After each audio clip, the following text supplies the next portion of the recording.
Avui ens submergim en una idea que, en teoria, defineix les nostres vides, la promesa que si t'esforces, triomfes. Però, i si el joc estigués trucat des del principi?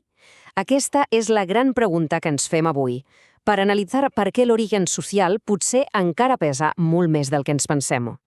Aquesta és, en el fons, la base de tot, oi? La meritocràcia. La idea que vivim en un sistema on el que compta és el talent i l'esforç. És aquella història que tant ens agrada explicar, la de la persona que a base de perseverança arriba a on vol. Perquè el cas és que quan grates una miqueta la superfície, les dades ens expliquen una història bastant diferent.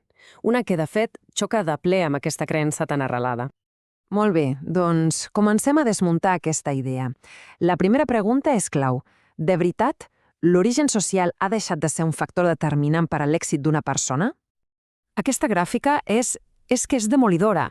Encara que les dades siguin dels Estats Units, la tendència que mostren és global. Penseu-hi, un 80% dels fills de les famílies més riques acaben la universitat. En canvi, dels fills de les més pobres, només ho fa un 10%. Si el mèrit fos l'únic que importa, com expliquem aquesta diferència tan brutal? Clarament, hi ha altres coses en joc. D'acord, llavors, si no és només el mèrit, què hi ha? Quines són aquestes forces ocultes? Doncs les fonts que hem analitzat suggereixen que per entendre la desigualtat hem de mirar més enllà dels superrics de sempre. El focus, de fet, s'ha de posar en un grup molt més ampli. La investigació apunta a una cosa molt interessant, que els mecanismes que perpetuen la desigualtat no només els mou l'1% més ric. La clau, pel que sembla, estan en les accions de la classe mitjana-alta, que vindria a ser el 20% amb més ingressos de tota la població. I aquí entra un concepte clau per entendre-ho tot, l'anomenat acaparament d'oportunitats. I no parlem d'una conspiració ni de res malintencionat. És més aviat un conjunt de comportaments individuals que, sumats, acaben creant una barrera invisible per a la resta. I clar, un pot pensar, el 20% més ric, això sona a gent milionària, oi? Doncs potser la xifra sorprèn. A Espanya, segons l'INE, una família de 2 adults i 2 nens que ingressa 46.800 euros nets a l'any ja és dins d'aquest grup. Això ho fa tot molt més proper, molt més tangible. Molt bé, però com funciona exactament això d'acaparar oportunitats? Perquè no és només una qüestió de diners, L'herència que es transmet és molt més subtil i complexa. De fet, podríem parlar d'una mena de kit d'eines del privilegi, que es basa en 3 potes principals: els diners i els recursos, per descomptat, el que s'anomena capital cultural i potser el més sorprenent de tot, els estils de criança. Anem a veure-ho. Comencem pel més obvi. Els diners permeten pagar escoles de més qualitat, classes de repàs, si calen, psicòlegs, experiències a l'estranger que obren la ment i fan bonic el currículum, i fins i tot permeten una cosa clau, que els fills puguin fer pràctiques sense cobrar en empreses importants. Una porta d'entrada al món laboral que molts simplement no es poden permetre. Però, com dèiem, els diners no són tot. Aquí entra en joc una idea una mica més complexa, però crucial, el capital cultural, un concepte del sociòleg Pierre Bourdieu. Parlem de coses intangibles, el vocabulari que se sent a casa, els valors que es transmeten, l'actitud cap als estudis. Un detall que em sembla brutal, el nombre de llibres que hi ha a casa està directament relacionat amb les notes dels estudiants a les proves PISA. I això ens porta directament als estils de criança. La sociòloga Annette Larau va identificar 2 grans maneres d'educar. D'una banda, el cultiu concertat, típic de les classes mitjanes altes, on els pares veuen el fill com un projecte, li omplen l'agenda d'activitats i li ensenyen a negociar amb l'autoritat.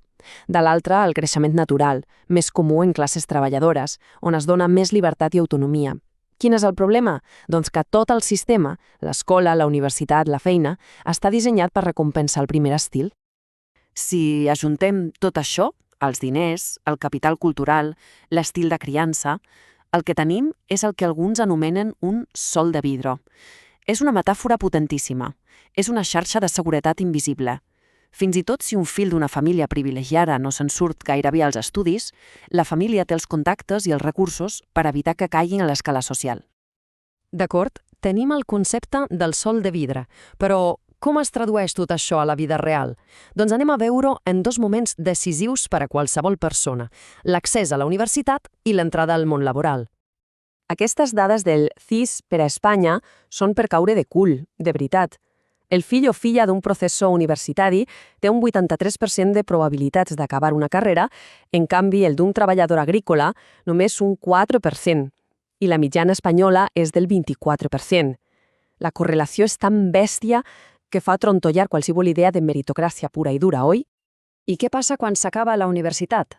Doncs que entrem al món laboral, i aquí la cosa es complica, perquè a les entrevistes de feina de les grans empreses es parla molt de mèrit, però també d'una cosa molt més ambigua, l'encaix cultural. I què vol dir això? Doncs que sovint, de manera inconscient, els entrevistadors busquen gent que s'assembli a ells. Això és el que l'autora Lauren A. Rivera anomena pedigrí. Ja no parlem de cognoms nobles, de sang blava, no. El pedigrí d'avui és haver anat a aquella universitat o haver fet pràctiques a aquella empresa. I el més fort de tot és que aquestes fites, que sovint són fruit d'un avantatge familiar, s'interpreten com un mèrit purament individual. Però, a veure, més enllà de tantes dades i conceptes, tot això té un costumar. Hi ha històries, cares i noms darrere d'aquestes barreres. Com la de l'Iker, d'un barri obrer. Ell mateix s'ho diu, sentia que l'escola no era el seu lloc. Aquesta sensació de desconnexió, de sentir que allò no és per a tu, és una barrera invisible però molt potent. O el cas de l'Elsa. Fixeu-vos en el seu raonament. Tenia les ganes, però la realitat es va imposar. Aquí veiem clarament com les barreres més materials, la necessitat de guanyar-se la vida, acaben per sobreposar-se a les aspiracions. L'horitzó temporal simplement és un altre. I, finalment, tenim la història de la Milagros, que és un testimoni brutal de lluita. A ella li van negar l'oportunitat d'estudiar de jove i per això va convertir l'educació dels seus fills en una obsessió. És increïble, oi? Per a ella, la veritable herència que pot deixar no són diners ni propietats, sinó l'oportunitat d'estudiar. I amb tot això sobre la taula, arribem a una conclusió que és dura però important. Aquest sistema no és només injust per a l'Iker o l'Elsa, és que és ineficient per a tota la societat. Perdem talent pel camí. I quan una societat es permet el luxe de malbaratar talent, al final hi perdem tots. Aleshores, què fem? Quina és la sortida? N'hi ha prou amb una crida a la responsabilitat individual? O potser calen canvis més de fons? Polítiques públiques que ataquin l'arrel del problema per garantir que, de veritat, tothom parteixi de la mateixa línia de sortida?